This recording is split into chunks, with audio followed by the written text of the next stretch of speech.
Hello guys, in this video I'm going to show you how to enable the push notifications on the CMAP application.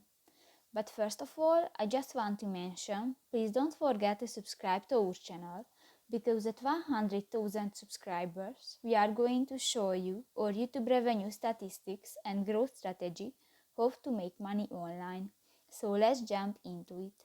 First of all, open the application on your device.